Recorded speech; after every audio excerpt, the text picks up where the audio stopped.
देखो, असाइनमेंट में है ना, क्लास स्टार्ट कर रहे हैं, ठीक है। असाइनमेंट में ये फोटोग्राफ हम आप सबको पढ़ा दिए थे, ठीक है। इस फोटोग्राफ से हम आप लोग को इस फोटोग्राफ से हम ये समझाना चाह रहे थे, है ना, कि कैसे बच्चा माँ की दीवार से अटैच होता है जी, ठीक है। इम्प्लांटेशन किसे कहते हैं ना, उसकी बात यहाँ पे बताया जा रहा है जी, ठीक है। इसको हम लोग डिस्कस किए थे, थोड़ा बहुत हल्का सा रिवाइज कर देते हैं। और आज का नया टॉपिक ये है गेस्टुलेशन। ये एनसीईआरटी बुक में नहीं है जी, ठीक है, पर मेडिकल में पूछता है। हाँ, ये भी बात मान लीजिएगा कि सर इसमें उतना नहीं पूछता जितना यहाँ थ्योरी लिखा हुआ है। हम कुछ हाईलाइट कर देंगे आप लोग के लिए, आप उतना ही पढ़ लीजिएगा, काफ़ी हो जाएगा जी, ठीक है। तो टॉपिक स्टार्ट करने से पहले ये फोटोग्राफ एक बार रिवाइज कर देते हैं ताकि आप लोग भूल ना गए हो, ठीक है। पॉइंट याद कीजिए सब लड़का, ये हम कहे थे यूटेरस के दीवार से, है ना। मान लीजिए ये यूटेरस है ना, और ये फेलोपियन ट्यूब है ये, ठीक है। ये पॉइंट यूटेरस है जी, ठीक है। चाहे तो पूरा फोटोग्राफ बनाइए या आधा बनाइए, कोई फर्क नहीं पड़ रहा है अभी हमको, बस समझाने के लिए पॉइंट स्टार्ट कर रहे थे कि हम कहते हैं अगर मान लो ये इंडोमेट्रियम का दीवार है ना, और यहाँ पे जाइगोट बनता था, है ना। इस जगह पे क्या बना था, जाइगोट। तो जाइगोट शुरू शुरू में 2 सेल स्टेज में आता था, 2 से 4, 4 से 8, है ना, 8 से 16, और 16 से क्या आता था, 32। जब 32 सेल का स्टेज होता है ना सर, तो ये जाके माँ के दीवार से अटैच कर जाता है जी, ठीक है। 32 सेल स्टेज पे बच्चा इम्प्लांट करता है आपको माँ के यूटेरस के साथ। इस घटना को हम लोग क्या नाम देते हैं, इम्प्लांटेशन कहते हैं जी, ठीक है। और हम आप सबको पढ़ाए थे, याद करो सब लड़का, इम्प्लांटेशन, है ना जी। इम्प्लांटेशन जो देखते हैं, है ना, इम्प्लांटेशन। आ गए रे अमन, है ना। अमन आज पढ़ के आया है, हेलो, अमन पढ़ के आया है जी। आवाज जा रहा है अमन को, अमन पढ़ के आया आज तुम, आवाज ही नहीं जा रहा है इसको, हेलो, हेलो। हाँ अमन पढ़ के आया जी अमन, हेलो, अमन पढ़ के आया, पढ़ के आया आज।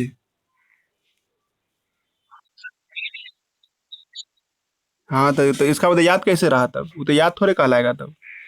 कल डिफिनेशन नहीं बोल पाया तो इसका ना याद नहीं था, है ना। आज याद है ना, पूछे, हेलो, हेलो,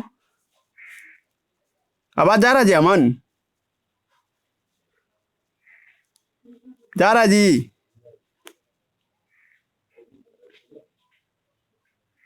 हेलो। हाँ तो पूछते हैं तुमसे, डिप्लो, हाँ बताओ, आज तुमको मौका दे रहे हैं, डिप्लोब्लास्टिक और ट्रिप्लोब्लास्टिक बताओ तो आज, आज सभा भी आई है उससे भी पूछते हैं, ट्रिप्लोब्लास्टिक और, हाँ बताओ, डिप्लोब्लास्टिक पहले बताओ। हाँ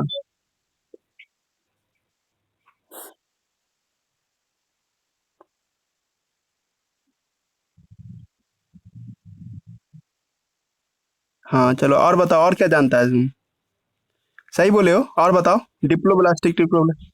हम्म।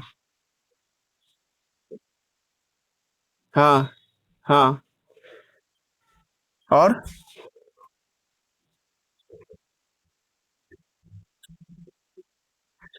हाँ चलो ठीक है, और बताओ, और बताओ,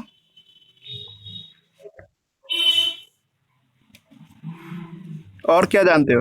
हम्म, सही बोले हो, अभी तक सही बोले हो, लेकिन जो हम सुनना चाहते थे वो तुम अभी तक नहीं बोला है। नहीं, सीलोम के बारे में नहीं, हम जान रहे हैं, डिप्लोब्लास्टिक ट्रिप्लोब्लास्टिक के बारे में पूछ रहे हैं, है ना। ये सब आप बताओगे जी, तुम जी इसका डेफिनेशन बताओ तो, डिप्लोब्लास्टिक ट्रिप्लोब्लास्टिक। हेलो, सभा को आवाज आ रहा है। हाँ बोलो। हाँ हाँ,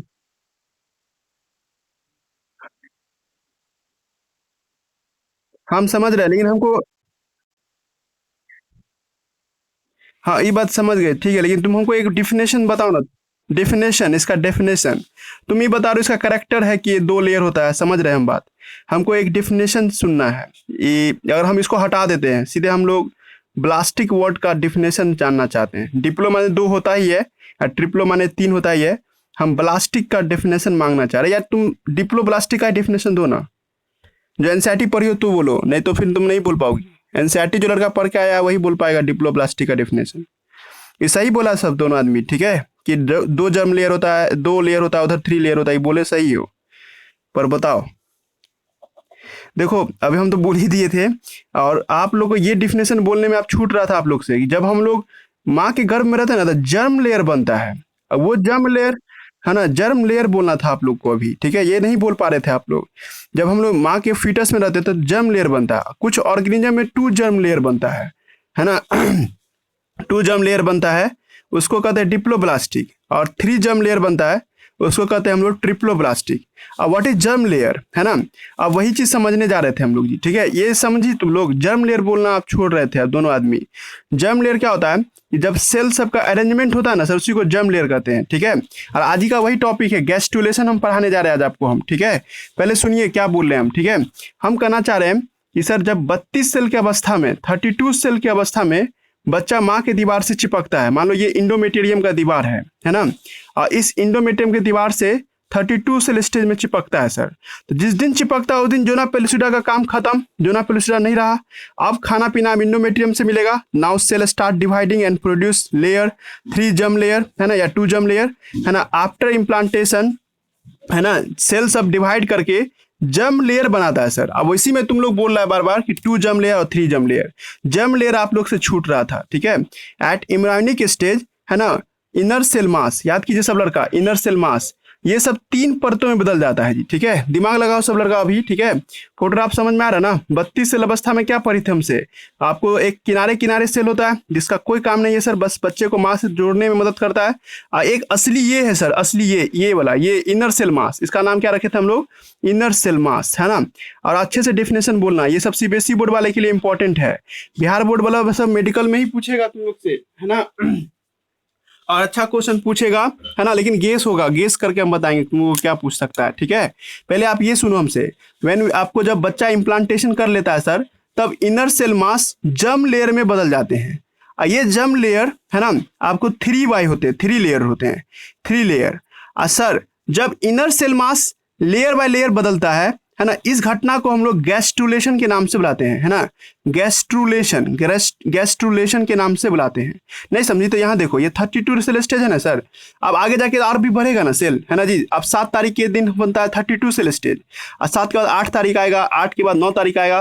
कहता जब हम लोग माँ के गर्भ में 14 दिन के आसपास रहते, 14th डे के आसपास, ठीक है, तब हमारे शरीर के अंदर में, ठीक है, कलर पेन से समझ लो तुम लोग, ये तो ट्रोपोब्लास्ट है, इसको तो भूल ही जाओ आप तुम लोग, है ना। इसके बाद 14th डे के दिन जब तुम किसी लड़की का को ये अल्ट्रासाउंड करोगी, तब तुमको दिखाई देगा 3 परत बनेगा सर सेल का। पहला परत जो अभी हम ब्लू कलर से बनाए, है ना, फिर उसके बाद में थोड़ा सा ये डैश बनाए दूसरा परत, और फिर एक तीसरा परत बना रहे, है ना, मान लो इस तरह से तीसरा परत बनाए। तो सर जब हम लोग माँ के गर्भ में रहते हैं अबाउट 2 वीक्स के आसपास, 2 सप्ताह के आसपास में जर्म लेयर बनता है सर। ये जर्म लेयर, ये पूरा का नाम दोगे जर्म लेयर, है ना, ये जर्म लेयर बनता है, ठीक है। और जर्म लेयर बनने की घटना को, है ना जी, इस घटना को हम लोग क्या नाम देते हैं, है ना, आपको, है ना, गैस्ट्रुलेशन के नाम से बुलाते हैं, गैस्ट्रुलेशन, है ना। वही ट्रिप्लोब्लास्टिक तुम बोल रहा है, ठीक है जी। मतलब इसे भी तुम हमको पढ़ा सकता था कि जब ट्रिपल लेयर बनता है सर, तो इस घटना को गैस्ट्रुलेशन कहते हैं। लेकिन अच्छा डेफिनेशन ये है, व्हेन आपको फीटस, है ना, डेवलप करता है सर, तो 3 जर्म लेयर में बदल जाता है inner cell mass. Inner cell mass 3 germ layer में बदलता है, इस घटना को हम लोग क्या नाम देते हैं, गैस्ट्रुलेशन के नाम से लाते हैं। या तीनों जर्म लेयर को एक साथ बुलाओगी ना, तीनों जर्म लेयर को एक साथ, तो गैस्ट्रुला बोलते हैं, गैस्ट्रुला। और गैस्ट्रुला का नंबर बताना अब मुश्किल है जी, ठीक है। अभी कितना नंबर है ये नहीं कोई बता सकता है, ठीक है। तो जब हम लोग माँ के गर्भ में रहते हैं तो गैस्ट्रुला का फॉर्मेशन होता है। और आपके पास असाइनमेंट है, देखो ये वाला फोटोग्राफ, नहीं तो पीडीएफ हम शेयर किए हुए हैं, उससे भी तुम लोग को समझ में आ रहा होगा जी, ठीक है। फॉर्मेशन ऑफ, है ना, formation of gastrula is called gastrulation. ये लाइन हाईलाइट कर लीजिएगा, सीबीएसई बोर्ड वाले के लिए लगेगा आउट ऑफ सिलेबस है, लेकिन तुम लोग जब ऑब्जेक्टिव क्वेश्चन बनाओगे ना फिंगर टिप सब में, तो गैस्ट्रुलेशन का चर्चा किया हुआ है, इसलिए आप लोग इंपॉर्टेंट दीजिए। तुम लोग को सर अभी तक नहीं समझा आपका बात, ये लाइन पढ़ के देखो, द मूवमेंट ऑफ, है ना, द मूवमेंट ऑफ, है ना, cell of inner cell mass to their final location. जब सेल सब क्या होता है अपने फाइनल लोकेशन पे जाता है टू प्रोड्यूस 3 जर्म लेयर, है ना, इज कॉल्ड गैस्ट्रुलेशन। इस घटना को क्या नाम देते हैं, गैस्ट्रुलेशन के नाम से बुलाते हैं। इलान का हिंदी समझी कि जब इनर सेल मास 3 अपने लोकेशन पे चला गया। सर ये फोटोग्राफ देखिए, ये तीनों लोकेशन में चला गया, एक्टोडर्म, मेसोडर्म, एंडोडर्म, तीनों लेयर में जो बदल जाता है ना, इस कॉल्ड है ना गैस्ट्रुलेशन के नाम से बुलाते हैं जी। ऑब्वियसली हम लोग ट्रिप्लोब्लास्टिक है, हम लोग में 3 जर्म लेयर बनता है, एक्टोडर्म, मेसोडर्म और एंडोडर्म। देखो अब बिहार बोर्ड वाले बच्चे को हमारे बच्चे की तरह समझाए ना तो यही कहेंगे, जब हम लोग माँ के गर्भ में रहते हैं ना जी तो 3 सेल का परत बनता है और तीनों सेल का काम अपना अपना कुछ होता है जी। अभी तुम कोई ऑर्गन नहीं देख रही हो है ना, कोई हाथ पैर नहीं बना, जो तुम सही बोला था अभी अमन, ये भी सही बोल रही थी सबा, यही सब आगे जाके ऑर्गन में डेवलप करता है। बट जब 14th डे के दिन देखते हैं तो ये सब सेल है सर, यही सब सेल आगे जाकर के सेल डिवीजन कर करके ऑर्गन में चेंज करता है। जब हम लोग माँ के गर्भ में रहते हैं 3 परत का सेल बनता है सर, है ना, और यही रटना है तुम लोगों को कि कौन सा परत है ना, कौन सा लेयर है ना, कौन चीज में बदल जाता है। और ये किनारे का जो लेयर देख रहे हैं आप लोग, इसका नाम क्या है, एक्टोडर्म। इसका नाम क्या देखे थे हम लोग, एक्टोडर्म, एक्टोडर्म। और बीच का जो लेयर है उसका नाम क्या है, मेसोडर्म, है ना, मेसोडर्म। और सबसे अंदर का जो लेयर है उसका नाम क्या है जी, एंडोडर्म, है ना। यही सब सेल आगे जाकर के कुछ ना कुछ ऑर्गन में चेंज कर जाते हैं। एज एग्जाम्पल एक्टोडर्म कुछ और चीज में बदल जाता है, मेसोडर्म कुछ और चीज में बदल जाता है, और एंडोडर्म भी क्या होता है आपको कुछ और चीज में बदल जाता है जी। अब यही रट्टा मारना है तुम लोगों को, एक्टोडर्म आगे जाके क्या बनाता है, ठीक है, मेसोडर्म आगे जाके क्या बनाता है और एंडोडर्म आगे जाके क्या बनाता है। और आपके पास हाईलाइटर है तो हाईलाइटर का इस्तेमाल करो, हम यहाँ पढ़ा रहे हैं जी, ठीक है। इसको एनसीईआरटी बुक में नहीं मिलेगा, एनसीईआरटी बुक में चैप्टर वाइज है ना, चैप्टर के तौर पे आपको मिलेगा जी। जैसे तुम ह्यूमन फिजियोलॉजी पढ़ोगे ना, ह्यूमन फिजियोलॉजी में कुछ बात लिखा हुआ है कि ये चीज ये सब बनता है। नहीं समझ पा रहा था अभी जो बोला रहे हैं वो देखो, है ना। 3 जर्म लेयर बनता है ना, एक्टोडर्म, मेसोडर्म और एंडोडर्म, है ना। आफ्टर गैस्ट्रुलेशन है ना 3 सेल लेयर बनता है, वही बात बार बार रिपीट हो रहा है। तो 3 जर्म लेयर है ना सर, यही आगे जा करके है ना नया नया चीज बनाता है। ये ऐसे लगता है जैसे ट्यूब विद इन ट्यूब है, देखो ना, ये एक्टोडर्म हुआ, ये मान लो मेसोडर्म हुआ, फिर एक और इसके अंदर में होगा तो क्या होगा, एंडोडर्म। तो लग रहा है ना एक पाइप के अंदर में दूसरा पाइप फिट किया हुआ है, तो ट्यूब विद इन ट्यूब, है ना, ट्यूब इनसाइड ट्यूब लग रहा है, इस तरह का पाइप लग रहा है फोटोग्राफ, है ना। ऐसा फोटोग्राफ जो हम लोग बनाए थे तो लग ना एक पाइप, दूसरा पाइप, तीसरा पाइप, उस तरह का ये अरेंजमेंट बनता है सर, है ना। ये सब कौन बना रहा है, इनर सेल मास। हम बार बार बोले इनर सेल मास आगे जा करके 3 जर्म लेयर में बदलता है सर। सर पॉइंट पे आइए सीधे, एक्टोडर्म है, मेसोडर्म है और एंडोडर्म है। रटोगी तुम लोग, जो हाईलाइटर मानेंगे उसी को रटना है। पढ़ने वाला स्टूडेंट पूरा पढ़ सकता है, पर रटने वाला लाइन जो हम बोले वो याद कीजिएगा। एक्टोडर्म से हमारा नर्वस सिस्टम बनता है जी, ब्रेन और स्पाइनल कोड बनता है, ये रट लीजिएगा हर आदमी। हाईलाइटर जिस पे चलाए वो रटना है ना। हमारा ऊपरी त्वचा एपिडर्मिस भी इसी से बनता है जी, ठीक है, ये बात याद रखिएगा। बाल, नाखून, ये सब हाईलाइट हम नहीं कर रहे हैं, लेकिन हम लोग पढ़ देते हैं। एक्टोडर्म का जो सेल है सर, यानी ये कोशिका जो देख रही हो, है ना, ऊपर का जो लेयर है, ये लेयर आगे जाके क्या क्या चीज बनाता है वो बताया जा रहा है। तुम्हारा ब्रेन और स्पाइनल कोड यही सब बनाता है जी, ठीक है। और एपिडर्मिस ऊपरी स्किन जो है ना यही बनाता है। आपको हेयर, नेल, कंजक्टिवा, कंजक्टिवा जानती हो, जो आंख का जो सामने का हिस्सा है ना, तुम आईना में अपना फोटो देखोगी और आंख का जो सामने का हिस्सा है जी, ठीक है, मतलब जो ब्लैक और व्हाइट वाला रीजन है उसको कंजक्टिवा बोलते हैं। समझा जी सब लड़का, है ना। ऐसे करके हम आई का अगर पिक्चर बना दें, है ना, तो ये जो ब्लैक वाला हिस्सा देख रहे हो, ये व्हाइट वाला हिस्सा देख रहे हो, दोनों को एक साथ मिला के कंजक्टिवा बोला जाता है। तो कंजक्टिवा ऑफ आई, है ना, ये भी हो गया। लेंस, कॉर्निया, ये सब कौन बना देता है, एक्टोडर्म बना के देता है। स्वेट ग्लैंड, है ना, सीबेशियस ग्लैंड, है ना, सीबेशियस ग्लैंड समझते हैं आप लोग, ऑयल निकालने वाला ग्लैंड। जैसे आप लोग कभी अपने नाक को छुइएगा तो नाक या कान में उंगली दीजिएगा तो उसमें से मोम जैसा कोई चीज निकलेगा, वैक्स जैसा सब्सटेंस। ये वैक्स जैसा सब्सटेंस निकालने वाला ग्लैंड को नाम क्या देते हैं, सीबेशियस ग्लैंड।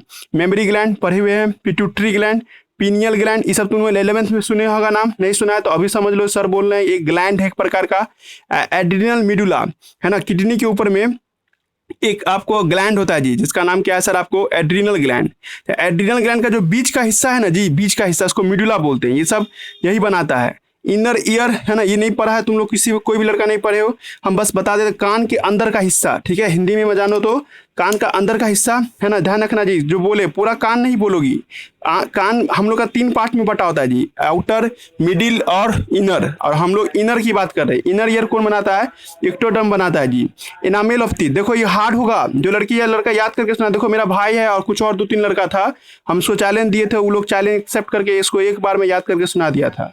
कल और आप लोग में से कोई सुना देगा तो हम डेयरी मिल्क देंगे जी, ठीक है, डिजिटल डेयरी मिल्क देंगे, समझा। व्हाट्सएप पे फोटो भेज देंगे, चाट लेना, समझा जी। हेलो, सुनना ना अमन, है ना, जो लड़का पूरा याद करके सुना देगा यहाँ तक, है ना, उसको डिजिटली डेयरी मिल्क दिया जाएगा, है ना, फोटोग्राफ भेजेंगे उसको हम, ठीक है। और आप जब आइएगा साक्षात तो हम आपको, है ना, साक्षात आइएगा तो हम देंगे आपको डेयरी मिल्क, है ना। फिलहाल के लिए डिजिटल डेयरी मिल्क शेयर करेंगे, है ना, 50 रुपये वाला, है ना। वैसे आएगा तो ऑफलाइन तो 5 रुपया देंगे, 5 रुपये वाला डेयरी मिल्क, है ना।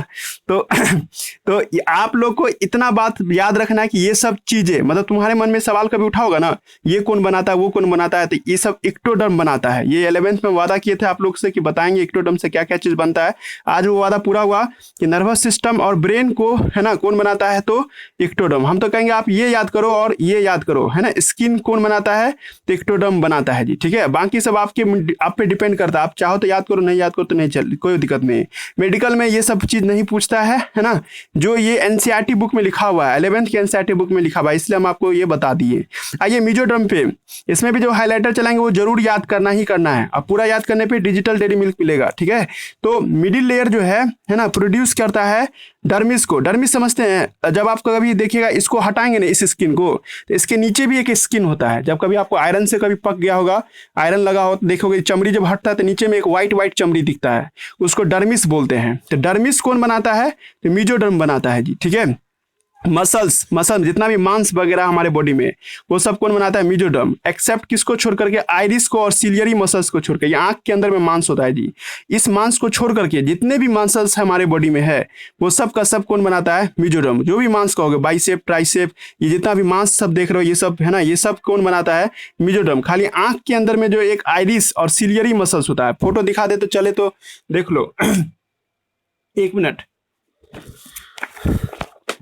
ये दोनों मसल्स, ठीक है। यहाँ फोटोग्राफ देखिएगा, ये आंख का फोटोग्राफ है जी, ठीक है। ये देखो, यही है आइरिस, ये है सिलियरी मसल्स, देख रहे हो, सिलियरी बॉडी। ये दोनों को छोड़ करके जितना भी मांस है, जहां जहां तुम बोलोगी मांस का बात, है ना, वो सब का सब मेजोडर्म बना रहा होता है जी। ये भी हाईलाइट कर रहे हैं हार्ट, है ना, हार्ट को भी कौन बनाता है, मेजोडर्म, ठीक है। ये सब बात याद रखना है जी। बाकी सब हम पेन चला देते हैं, याद कर लोगे तो अच्छा रहेगा, ठीक है। नहीं तो इतना हाईलाइट जो किया वो याद ही कर लीजिएगा। Blood vessels, spleen, cortex. Cortex समझते हो, यही फोटो है। किनारे का इलाका को क्या कहते हैं, कॉर्टेक्स। तो कॉर्टेक्स कौन बना के देता है, मेजोडर्म। और अब मिडुला कौन बना के देता है, तो इक्टोडर्म। देखा, उल्टा है। और रिप्रोडक्टिव सिस्टम जितना भी है, अभी जो हम लोग जो देख रहे हैं, हमारी बॉडी का जितना भी रिप्रोडक्टिव सिस्टम पढ़े थे हम लोग, वो सब कौन बना के देता है, मेजोडर्म बना के देता है। स्क्रिटरी सिस्टम भी यही बना के देता है, खाली ब्लाडर को छोड़ करके, इतना इंपॉर्टेंट नहीं है। हड्डी वगैरह, है ना, कौन बना के देता है, तो मेजोडर्म ही बना के देता है। अब जहां भी बोन होगा, तो बोन कौन बना के देता है, तो मेजोडर्म बना के देता है जी, ठीक है। एड्रिनल ग्लैंड हो ही गया। अब आ जाओ इंडोडर्म, सबसे अंदर का लेयर, जिसका नाम क्या रखे थे हम लोग, इंडोडर्म। इंडोडर्म एलिमेंट्री केनाल, मतलब हमारा डाइजेस्टिव सिस्टम बना के देता है जी, ठीक है। Liver, pancreas, thyroid, parathyroid, trachea, urinary bladder, urethra और आइरिस। आइरिस जो था, आइरिस और सिलियरी बॉडी, ये सब कौन बना के देता है आपको, इंडोडर्म बना के देता है जी, ठीक है। अब ये सब बात समझ में आया जी, रिवाइज कर दें, है ना। हमने कहा गैस्ट्रुलेशन, आज का नया टॉपिक, एक शब्द आ रहा है गैस्ट्रुलेशन। 3 जर्म लेयर बनता है सर, उसको गैस्ट्रुलेशन कहते हैं, या गैस्ट्रुला का बनना is called gastrulation. 3 germ layer को एक साथ नाम दोगी तो गैस्ट्रुला बोलते हैं, ठीक है। GAST, है ना, ULA है, ठीक है, गैस्ट्रुला। आर छूट गया जी, सॉरी, इसमें आर छूटा हुआ है ना, गैस्ट्रुला, है ना। और दूसरा यहाँ पे था कि इक्टोडर्म, मेजोडर्म, इंडोडर्म में डिवाइड करते हैं नाम को। इक्टोडर्म ये सब बना के देता है, मेजोडर्म ये सब बना के देता है, और इंडोडर्म ये बना के देता है। अब देखो, तुम्हारे बॉडी में जितना सामान बन जाएगा तो तुम उसको भेजेगा ना। जैसे हाथ बन गया तो हाथ को एक तरफ भेजोगे, पैर बन गया उसको इधर भेजोगे, किडनी जहां बना तो किडनी को भेजोगे, लंग्स जहां बना लंग्स को भेजोगे। तो सबको अपना अपना जगह दोगे ना, कि भाई तुमको यहाँ जाना है, यहाँ जाना है। तो इस तरह से जब जगह देते तो एक शेप बन जाता है ना बंदे का। मतलब जब हमारे अंदर में ऑर्गन बन जाता है, छोटा छोटा ऑर्गन बन जाता है, तब हम उसको क्या करते हैं, जगह जगह पे भेज देते हैं। ब्रेन को ब्रेन की जगह पे भेज देते हैं, किडनी को किडनी की जगह पे भेज देते हैं, लंग्स को लंग्स की जगह पे भेज देते हैं। तो इस तरह से जो भेजते हैं तो एक आदमी का शेप तैयार होता है। तो उसको कहते हैं मॉर्फोजेनिक मूवमेंट। मॉर्फोजेनिक मूवमेंट का मतलब समझ रहे हैं, मॉर्फोजेनिक मूवमेंट का कि बॉडी का जब ऑर्गन बन जाता है, तो ऑर्गन बनने के बाद है ना, सारा का सारा हिस्सा अपने अपने शेप को लेता है। ड्यूरिंग गैस्ट्रुलेशन सेल मूवमेंट अकर, सेल चलता फिरता है और फाइनली अपने आप को एक शेप में ले लेता है। उस शेप को हम लोग क्या नाम देते हैं, मॉर्फोजेनिक मूवमेंट के नाम से लाते हैं जी। ठीक है, अब तुम लोग को तो याद होगा नहीं, है ना, हम बोले थे कि जब तुम इसको देखेगा वर्टिब्रेटा को तो ऐसा कुछ फोटो दिखाई देगा जी। ठीक है, जब हम लोग माँ के गर्भ में रहते हैं अबाउट, है ना, 20 दिन के आसपास में, है ना जी, तो 20वां दिन ऐसा फोटोग्राफ बनता है। 14 तारीख के डेट में, है ना, ऐसा फोटोग्राफ बनता है जी। ठीक है, और 14th डे की बात किया जाए, है ना, तो ये फोटोग्राफ बनता है ना। और जब 20 तारीख के डेट में वीडियो बनाएगा तो ऐसा बनेगा हम लोग का, है ना। इसमें तुम एक बात गौर किया था, नर्व कोड, न्यूरॉन का पाइप, है ना जी, नोटोकोड, नोटोकोड तो रीढ़ का हड्डी बन जाता है, और नर्व कोड, है ना जी, तो न्यूरॉन का भी प्लेट सब बनने लगता है सर। भाई ये सब काम अच्छे से करे तो इसके लिए ब्रेन का होना जरूरी है ना जी। तो गैस्ट्रुलेशन के ही दौरान न्यूरलाइजेशन भी हो जाता है सर, मतलब छोटका सा ब्रेन भी बन जाता है। नहीं, काम चलाओ ब्रेन बनाते हैं। जैसे मान लो कि कभी तुम किसी इलाके में कोई जमीन खरीदे हो और तुमको वहां पे कंस्ट्रक्शन करना है, तो एक टेम्पोररी घर बनाते हो ना, ताकि जहाँ पे सामान वामान सब जमा कर सके। तो उसी तरह से शुरुआती दिनों में जब हमारा बॉडी तैयार हो रहा होता है तो एक प्लेट बनता है, जिस प्लेट को हम लोग क्या नाम देते हैं, न्यूरल प्लेट के नाम से लाते हैं, जो बता रहा होता है कि सर ये, है ना, पिरामोडियल है। पिरामोडियल समझ रहे हो, शुरुआती दिनों का नर्वस सिस्टम, जो बाद में जाके ब्रेन और स्पाइनल कोड में चेंज हो जाएगा। ये फोटो सब देखिए, वो समझ में आ रहा है जी। आजकल आज समझ में आ जाएगा कि 11th में ये सब क्या फोटोग्राफ, तो वो आज क्लियर हो गया होगा कि सर ये न्यूरल नर्व कोड जो बन रहा है ना, ये बता रहा है कि भाई ये सब ऑर्गन सब जो आगे जाके ठीक जगह पे सब अरेंज हो जाए, तो उसमें ये कंट्रोल करता है जी। ठीक है, तो ये लाइन भी देखो, ये भी आउट ऑफ सिलेबस है। After gastrulation embryo pass through the phase of neurulation, और न्यूरलाइजेशन के दौरान सारे ऑर्गन को एक जगह से दूसरी जगह भेजने में मदद करता है। ये असल में न्यूरलाइजेशन है क्या? न्यूरलाइजेशन एक तरह का प्राइमोडियम शुरुआती दिनों का नर्वस सिस्टम है जो न्यूरल प्लेट से प्रोड्यूस होता है। ग्रेजुअली ऑर्गन सब धीरे धीरे गायब हो जाते हैं और कुछ ऑर्गन बच जाते हैं, वो आगे जाके ऑर्गोजेनेसिस करके बॉडी का शेप देने में मदद करता है। तो आपको 3 टर्म याद रखना है, एक है गैस्ट्रुलेशन टर्म, दूसरा है मॉर्फोजेनिक मूवमेंट, और तीसरा है न्यूरलेशन, है ना जी, न्यूरलाइजेशन, है ना, न्यूरलाइजेशन आपको याद रखना है जी। ठीक है, और इसमें भी कुछ याद करना चाहो तो याद कर सकती हो। जो हम हाईलाइट किए वो इंपॉर्टेंट है, जो हाईलाइट नहीं किए इंपॉर्टेंट नहीं है। लेकिन जो लड़की या लड़का पूरा सुना देगा कल, है ना जी, कल अब कैसे सुनाएगा पता नहीं, देख के सुनाएगा कि बिना देखे। ठीक है, अगर आप सुना देते हैं, ठीक है, तो डिजिटल डेयरी मिल्क मिलेगा जी। ठीक है, समझ रहे ना।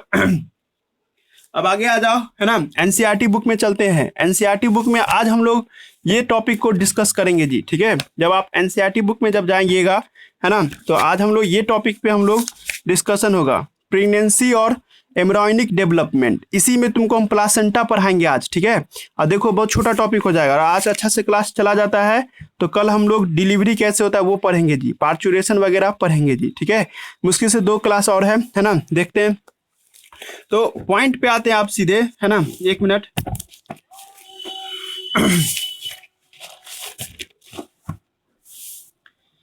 तो पॉइंट क्या है आज का, ठीक है, कि इम्प्लांटेशन के बाद होने वाली घटनाएं, इवेंट आफ्टर इवेंट, है ना, आफ्टर इम्प्लांटेशन, है ना, आफ्टर इम्प्लांटेशन, इम्प्लांटेशन के बाद क्या घटना घटता है सर, है ना। तारीख हम बता रहे हैं, कम से कम 22 तारीख, है ना, कौन डेट, मतलब कि आफ्टर फर्टिलाइजेशन के बाद 20 दिन जब बीत जाता है, आफ्टर फर्टिलाइजेशन का जो दिन था और 20 दिन के आसपास जी। ठीक है, क्लियर हो रहा है जी, याद करो सब लड़का। हम क्या पढ़ाए थे अभी आप लोग को कि मान लो ये यूटेरस है ना, और इस यूटेरस से सर क्या होता है ना, बच्चा आके चिपकता है। 32 सेल की अवस्था में बच्चा आकर के चिपकता है, याद आ रहा है सब लड़के को। 32 सेल की अवस्था में आके चिपकता था सर, कुछ किनारे किनारे में सेल पाया जाता था, जिसका नाम क्या रखे थे, ट्रोफोइक्टोडर्म, याद आ रहा होगा, ट्रोफोइक्टोडर्म। ये क्या है, आपको इंडोमेटेरियम का दीवार है जी। ठीक है, हम कहे थे कि ट्रोफोइक्टोडर्म फिंगर लाइक प्रोजेक्शन बनाता है जी। ठीक है, ये फिंगर लाइक प्रोजेक्शन क्या करता है, इंडोमेटेरियम में जाकर के अटैच हो जाता है, जस्ट लाइक इंटरलॉक के जैसा, ऐसे जाके अटैच हो जाता है सर। जब अटैच हो जाता है तो बच्चा आपको इसे चिपका और तुरंत यूटेरस का कुछ मांस इसको अपने तरफ से ऐसे कवर कर लेगा, ताकि अब इस बच्चे को कोई नुकसान न हो। जब यूटेरस भी इसको अपने आगोश में ले लेगा, तब जो ये इस घटना को क्या कहते हैं हम लोग, इम्प्लांटेशन के नाम से बुलाते हैं जी। ये बात तुम लोग को पढ़ाए हैं हम। ठीक है, अब थोड़ा सा इससे आगे बढ़ो, है ना। अब इतना दूर का फोटोग्राफ को है ना दिखा रहे हैं हम। ठीक है, अब देखो, ये मान लो कि कोई यूटेरस का एक हिस्सा है, ये यूटेरस का एक हिस्सा है जी। ठीक है, बना ही देते ना तो कन्फ्यूजन रहेगा। देखो ये यूटेरस का एक पार्ट यूटेरस है ये, है ना, और यहाँ पे क्या देख रहे हैं, 32 सेल स्टेज का अवस्था है सर। इसी में जो आप किनारे किनारे जो सेल देखी थी, है ना, जिसका नाम क्या दिए थे, ट्रोफोब्लास्ट सेल। यही आगे जाके फिंगर लाइक प्रोजेक्शन बनाता है। इस फिंगर लाइक प्रोजेक्शन को हम लोग क्या नाम देंगे, कोरियोनिक विलाई के नाम से बुलाते हैं। इसका नाम रखे थे कल, है ना, या उस दिन, कोरियोनिक, है ना, कोरियोनिक भिलाई का नाम रखे थे इसका जी। ठीक है, ये कोरियोनिक भिलाई क्या करता है, इंडोमेटेरियम के दीवार से अटैच हो जाता है जी। ठीक है, इंडोमेटेरियम के दीवार से अटैच हो गया, इंडोमेट्रियम के दीवार से क्या होता है, आपको अटैच हो जाता है जी। ठीक है, और जब इंडोमेटेरियम के दीवार से अटैच हो जाता है सर, ठीक है, कुछ इस तरह से, ठीक है, यहाँ पर, तो सर इंडोमेटेरियम का भी टिश्यू है, कलर पेन का इस्तेमाल करते हैं। लाल कलम जो है ना सर, वो कोरियोनिक विलाई। कोई लड़की कहेगी सर एक सीधा बोलिए ना कि बच्चे का साइड है, चाइल्ड का साइड हुआ ना, कोरियोनिक विलाई किसका हिस्सा हुआ, चाइल्ड का हिस्सा हुआ, और इंडोमेटेरियम किसका हिस्सा, मदर साइड, माँ का हिस्सा हुआ, है ना जी। और ये कुछ इस तरह से ब्लू पेन का मतलब माँ का साइड है ना, यानी इंडोमेटेरियम, है ना, कुछ इस तरह से, समझ रहे हो ना सब आदमी। अब ये कब हुआ होगा, 7 तारीख के डेट में, लेकिन जब 7 तारीख के बाद 22 तारीख का डेट आता है सर, तो यही चीज देखो, गौर करना, यही चीज है ना सर, एक डिस्क बन जाता है, सीडी कैसेट देखियो ना, तो सीडी कैसेट जैसा स्ट्रक्चर में बदल जाता है, यही चीज है ना, एकदम डिस्क जैसा स्ट्रक्चर, है ना, एक डिस्क लाइक स्ट्रक्चर में चेंज हो जाता है। That disc like structure is called placenta. बात समझ में आया। अब इसी का तुमको sir rough and tough photograph बनाई थी। देखो ये यूटेरस है, यहाँ पे एक डिस्क लाइक स्ट्रक्चर है, इस डिस्क लाइक स्ट्रक्चर से ही बच्चा जुड़ा हुआ है सर, है ना। बच्चा जो है माँ 32 सेल स्टेज, उससे आगे का बच्चा जो है वो किससे जुड़ा, प्लासेंटा। तो देखो 2 क्वेश्चन तुम लोग का बन गया। प्लासेंटा कब बनता है, 3rd वीक में, है ना जी, 3रा सप्ताह में बच्चा प्लासेंटा बनता है जी।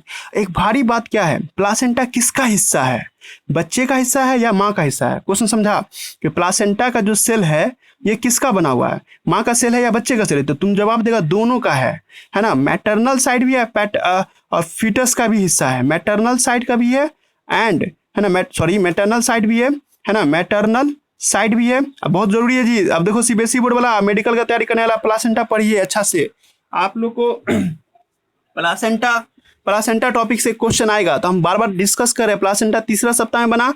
अब placenta maternal side and foetus side, foetus समझती हो ना, बच्चा जब माँ के गर्भ में रहता है उसको फीटस बोलते हैं, है ना। तो फीटस साइड दोनों का, है ना, दोनों का टिश्यू है सर। देखो ना, तुम खुद कॉमन सेंस लगाई थी, इंडोमेटेरियम भी है और कोरियोनिक विलाई है, दोनों मिल करके बना है प्लासेंटा। इसका मतलब माँ का भी सेल है और बच्चे का भी सेल है जी। ठीक है, प्लासेंटा देखो दोनों का सेल है। अब प्लासेंटा बहुत इंपॉर्टेंट है सर, ये 2D होता है। 2D समझे ना, डिस्क लाइक स्ट्रक्चर। डिस्क कहने का ही मतलब तुम लोग को क्लियर हो गया होगा, ये एक प्रकार का 2D स्ट्रक्चर है जी। 2D कहने का मतलब डिस्क लाइक स्ट्रक्चर हो गया, पहली बात। आप सर बताइए प्लासेंटा का डिफिनेशन। आप क्लास नया टॉपिक स्टार्ट हो रहा है, प्लासेंटा का डेफिनेशन पहले पढ़ाइए, है ना, फिर उसका फंक्शन पढ़ाइए सर आप इसका, है ना, फंक्शन पढ़ाइए, है ना, और भी बहुत कुछ है तो बताइए। ठीक है, तो प्लासेंटा का डिफिनेशन सुनो सब आदमी, है ना। Structural and functional unit between mother and foetus, है ना, वो हिस्सा। देखो फिर से लिख दे, प्लासेंटा टॉपिक चल रहा है जी, ध्यान से सुनिए सब आदमी। प्लासेंटा का डिफिनेशन देने जा रहे हैं। द स्ट्रक्चरल, है ना, स्ट्रक्चरल एंड फंक्शनल यूनिट, है ना, फंक्शनल यूनिट, है ना, यूनिट बिटवीन, है ना, मदर एंड डेवलपिंग फीटस, है ना, बढ़ते हुए बच्चे और, है ना, माँ के बीच में एक ऐसा चीज जो काम भी करता हो और जो बनाने में भी मदद करता हो। ठीक है, तो इसी को क्या कहते हैं, प्लासेंटा। सर ये लाइन का मतलब समझाइए। ठीक है, स्ट्रक्चरल एंड फंक्शनल।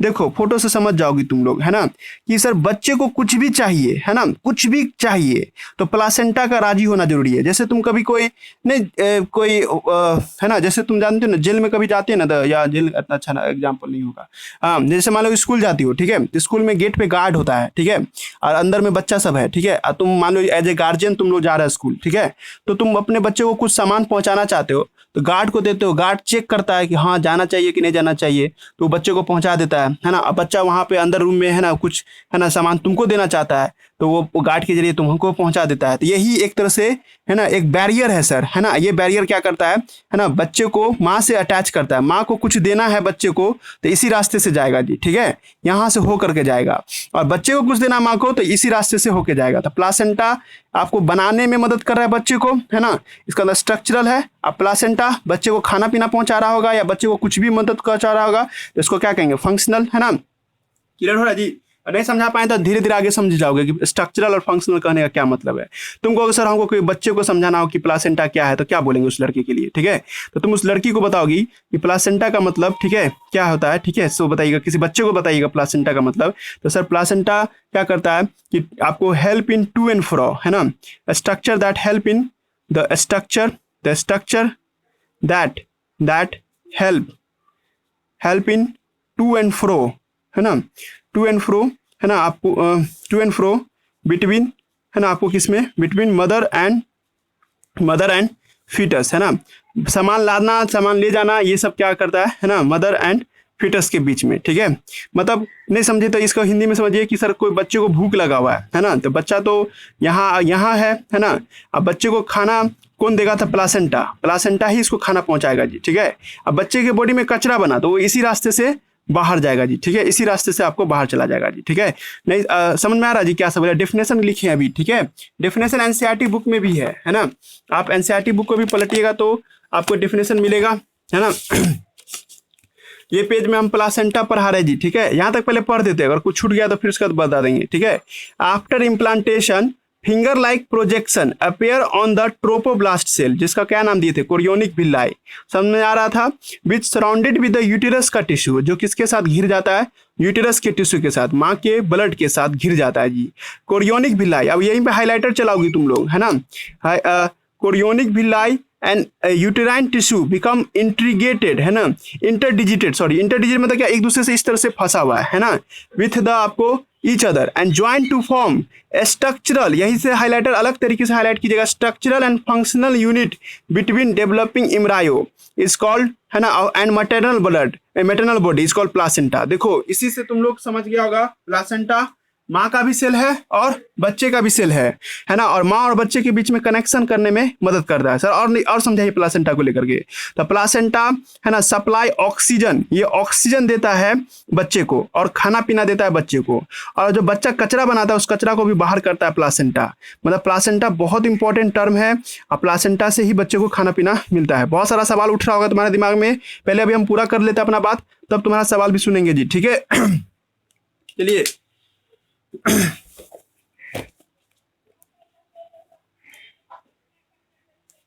हाँ तो सुनिएगा, है ना, टॉपिक का नाम क्या है, प्लासेंटा। प्लासेंटा पे हम लोग डिस्कशन कर रहे हैं, है ना। प्लासेंटा एक होता है सर, ये भी बात तुम लोग समझ गई होगी फोटो से। डिस्क लाइक होता है सर, ये भी समझ में आ गया, है ना।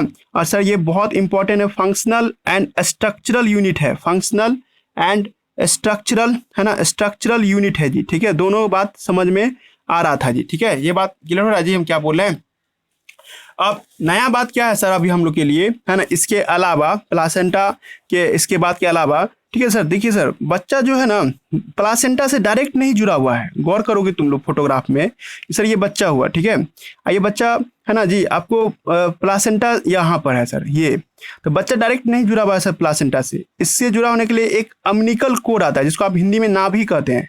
आप लोग देखते हैं हम लोग के पेट के पास, है ना, बेली के पास ऐसा कुछ होता है जी, ठीक है। तो उसी से कनेक्ट होता है बच्चा माँ से, ठीक है जी।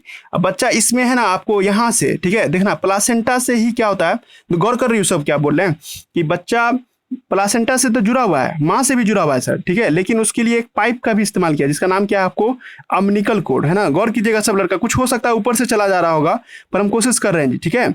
और देखिए ये बच्चा है सर, अब बच्चा सर इसमें ऐसे रहेगा तो माँ खेल कूद करेगी या माँ इधर उधर करेगी तो चोट लग सकता है ना जी। तो प्लासेंटा क्या करता है, दो परत निकालता है सर। एक सबसे बाहर का परत, है ना जी, एक तो यूटेरस का कवर लगा ही हुआ है, ये पूरा यूटेरस से इसको घेरे हुआ है, लेकिन और प्रोटेक्शन देने के लिए सर एक और पतला सा परत आ जाता है, इसका नाम है कोरियोन का परत। प्लासेंटा क्या करता है, कोरियोन बनाता है सर। अब फिर एक और परत बनाता है सर, जिसका नाम क्या है आपको, एमनियन। अभी लगेगा ऊपर से गया, लेकिन तुमको हम समझाना चाह रहे हैं कि बच्चा है ना दो परतों से घिरा होता है, ठीक है। देखो ऐसे मान लेते, ये बॉक्स को मान लेते, एक बच्चा मान लेते, चाइल्ड। तो सर सबसे पहले यहाँ पे प्लासेंटा, पी माने प्लासेंटा, फिर ये इसको एक कवर किया, फिर एक और कवर किया, है ना।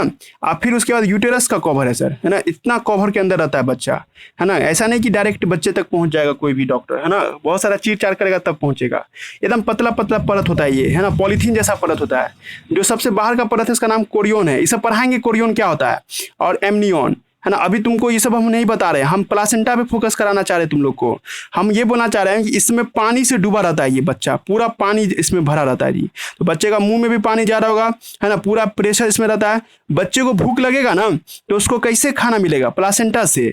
अब प्लासेंटा कैसे तक बच्चा तक पहुंचेगा? तो by the help of your umbilical cord. ये पाइप का नाम क्या है? अम्बिलिकल, है ना, अम्बिलिकल कोड, है ना, इसको हम लोग अम्बिलिकल कोड कहते हैं। ये 15 सेंटीमीटर का पाइप होता है जी, ठीक है। और ये बड़ा भी होता है, बाद में डॉक्टर इसको काट करके हटा देता है, इस सब का कोई काम नहीं है ना, डिलीवरी के बाद, है ना, डिलीवरी के बाद इसका कोई काम नहीं देखने को मिलता है जी, ठीक है। तो शुरू कर रहे हैं जी। पॉइंट है प्लासेंटा पे। आप प्लासेंटा में अम्बिलिकल कोड जुड़ा होता है जी, ठीक है। सीधे मुद्दे पे आते हैं। फोटोग्राफ देखिए, इस तरह से हम फोटोग्राफ बनाए, है ना। अब जो सुना रहे हैं उसको सुनिएगा सब लड़का। बच्चा ये है सर, मान लेते हैं।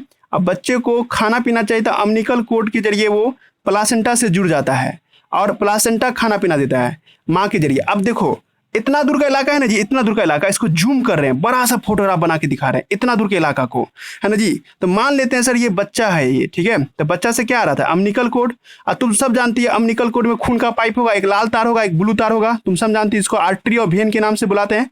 आर्टरी अच्छा चीज ले जाता है ना जी। अब वेन क्या लेके आता है? Carbon dioxide. ये इधर होगा ब्लड का पाइप, यानी इधर से इधर जाएगा, और ये क्या होगा? इधर से इधर लाएगा जी, ठीक है। गौर कीजिए सब लड़का, है ना। इतना दूर का इलाका जूम कर रहे हैं। और इधर माँ का खून का पाइप है जी, ठीक है। पेन कलर का पेन चेंज कर देते ताकि समझ। आर्टरी लाल होता है, अब वेन ब्लू कलर का पाइप होता है जी। अच्छा, इधर माँ का खून का पाइप है। माँ का खून का क्या पाइप का नाम है? आर्टरी, है ना। और इधर माँ का वेन होगा। माँ का वेन जो होगा सर, उसका क्या नाम देंगे? मदर साइड का वेन, है ना। और इस दोनों के बीच में प्लासेंटा है। प्लासेंटा यहीं पे है जी। प्लासेंटा एकदम ऐसा होगा, कागज जैसा चीज, है ना। प्लासेंटा बच्चे और माँ के बीच में दीवार के तौर पे काम कर रहा है ना। अब भाई अब देखिए, गौर कीजिए सब लड़का कि प्लासेंटा जैसे आपको यहाँ पे है सर, अब इतना बहुत कम क्लोज है सर, एकदम। ये भी खून का पाइप इधर है और ये भी खून का पाइप इधर है, लेकिन खून डायरेक्ट पाइप को नहीं मिलने देता है। बताएंगे तुमको कारण। अब जैसे माँ कुछ खाना खाएगी, तो माँ खाना खाएगी तो उसकी इस पाइप में क्या आ जाएगा? ग्लूकोज, है ना। माँ सांस लेगी तो इसमें क्या आ जाएगा? ऑक्सीजन। अब बच्चे को तो भूख लगा हुआ है, बच्चा तो पानी में डूबा हुआ है ना, तो बच्चे को तो सर इसी रास्ते से, ब्लड के रास्ते से खाना मिलेगा। तो सर ये ग्लूकोज और ऑक्सीजन प्लासेंटा तक पहुंचेगा। अब प्लासेंटा इसको पकड़ करके इसको यहाँ भेज देगा। किसको? ऑक्सीजन को, ग्लूकोज को यहाँ भेज देगा जी, ठीक है। और जब ग्लूकोज ऑक्सीजन जाएगा इसके बॉडी में, बच्चे के बॉडी में, तो कार्बन डाइऑक्साइड बनेगा, अमोनिया बनेगा, है ना। जहरीला सामान है ये सब, शुड बी रिमूव्ड।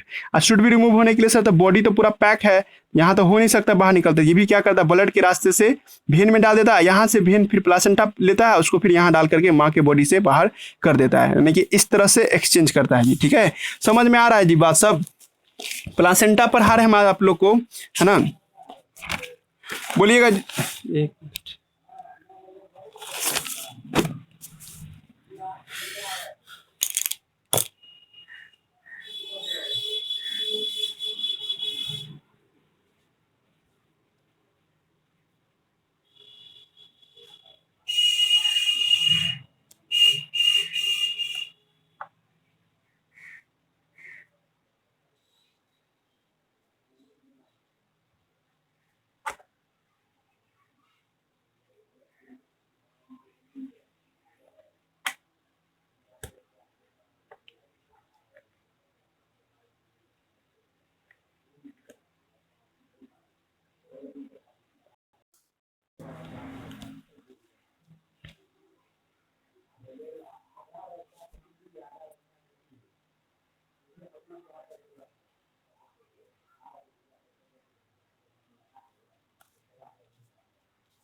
तो देखिए, एक बस लास्ट अटेम्प्ट दे रहे हैं हम आपको। प्लासेंटा पढ़ा रहे हैं जी, ठीक है। और अब बहुत सारा सवाल का हम आपको आज जवाब देना चाहते हैं। प्लासेंटा का डिफिनेशन सब आदमी को क्लियर हो चुका है, और हम आपको बताना चाह रहे हैं कि प्लासेंटा काम कैसे कर रहा है, मतलब उसका फंक्शन बता रहे हैं हम तुम लोगों को। तो फंक्शन में अभी पहला पॉइंट बना के बता रहे हैं। पहला पॉइंट ये था कि जब बच्चा माँ के दीवार से अटैच होता है, प्लासेंटा लगभग 20-22 तारीख को आ जाता है, ठीक है जी। और जब बच्चा प्लासेंटा आता है ना सर, प्लासेंटा बच्चे को कवर कर लेता है, बच्चे को अपने आहोश में ले लेता है। कैसे? प्लासेंटा भी सर क्या करता है? 2 परत बनाता है। ये पॉलिथीन जैसा पाइप होता है जी। कभी गाय का बछड़ा सब जन्म लेते हुए देखिएगा यूट्यूब पे, या कोई छोटा छोटा जानवर का, तो उसमें आपको एक पॉलिथीन जैसा कोई चीज लेयर बाहर आता रहेगा। यही दोनों लेयर का नाम है। एक का सबसे बाहर का नाम है कोरियोन, है ना, आप कुछ भी होगा ना तो प्लासेंटा को जिम्मेदार मानना, ठीक है। और उसके बाद दूसरा लेयर होता है डबल लेयर, इसका नाम है एमनियन, है ना, इसका काम होता है शॉक एंड जर्क से बचाना। लेकिन सर प्लासेंटा डायरेक्ट बच्चे से नहीं जुड़ा हुआ है ना, बच्चा यहाँ पर है, अब बच्चे को प्लासेंटा से जुड़ना है या प्लासेंटा को बच्चे से जुड़ना है तो एक पाइप का मदद लेता है सर। इस पाइप का नाम क्या रखे थे हम लोग, अम्निकल कोड, है ना जी। अम्निकल कोड एक हिट होता है, अब वो एक आपको किससे जुड़ाता है, इससे। सर अम्निकल कोड का क्या खासियत है भाई, कुछ नहीं जी, ब्लड वेसल्स होता है, इसमें खून का पाइप सब होता है, ब्लड वेसल्स होता है जो बच्चे को माँ से जुड़ने में मदद करेगा। सर इतना दूर का इलाका का फोटो आपको जूम करके दिखाइए, तो हम तुमको बोले थे कि ये अम्निकल कोड है, ये है ना, यहाँ पे माँ का ब्लड पाइप है, मैंने इंडोमेटेरियम है, ठीक है, ये इंडोमेटेरियम मान लो, ये माँ का पाइप है। इसी बीच में क्या है सर, प्लासेंटा है, प्लासेंटा इसके बीच में। हम तो तुमको बोले थे प्लासेंटा द गार्ड है ना, या मिडिल मैन है ना, मिडिल मैन का काम क्या, इसका सामान इसके जरिए यहाँ पहुंचाएगा। अब देखो हम कहे थे कि अम्निकल कोड के अंदर महीन महीन पाइप होता है, पतला पतला पाइप होता है। इस पाइप का नाम क्या है, आर्टरी, जो प्लासेंटा तक धंसा हुआ है ना, आर्टरी। और एक होता है ब्लू पाइप जिसका नाम क्या है, वेन, है ना जी। तो यहाँ से आपको है, अब वही बात माँ के साइड से भी होगा, माँ का भी पाइप यहाँ ब्लड होगा इस तरह से, और इधर भी क्या होगा सर, आपको वेन होगा जी, ठीक है। मेरा कहना क्या है कि माँ अपने बच्चे को खाना खिलाना चाह रही है, तो माँ खाएगी खाना तो ग्लूकोज आएगा, माँ सांस लेगी तो ऑक्सीजन आएगा, प्लासेंटा तक पहुंचेगा। प्लासेंटा इस केमिकल को, तुम लोग खुद दिमाग लगा रहा होगा कि सर माँ तो खाना खाई तो इसमें हाई कंसंट्रेशन होगा ना जी, इसमें क्या बच्चा खाना कुछ नहीं खा रहा तो उसमें लो कंसंट्रेशन, आराम से हाई कंसंट्रेशन से लो कंसंट्रेशन की ओर मूव कर जाएगा ना सामान। और बच्चा के अंदर में जो कार्बन डाइऑक्साइड बनेगा और अमोनिया बनेगा तो ये तो यहाँ ज़्यादा है, यहाँ कम है। प्लासेंटा हाई कंसंट्रेशन से लो कंसंट्रेशन। देखो तो तुमको हम यही बोल रहे हैं कि एक्सचेंज ऑफ, है ना, एक्सचेंज ऑफ, है ना मटेरियल, ये सब मटेरियल का अदला बदली करता है ना प्लासेंटा, है ना जी।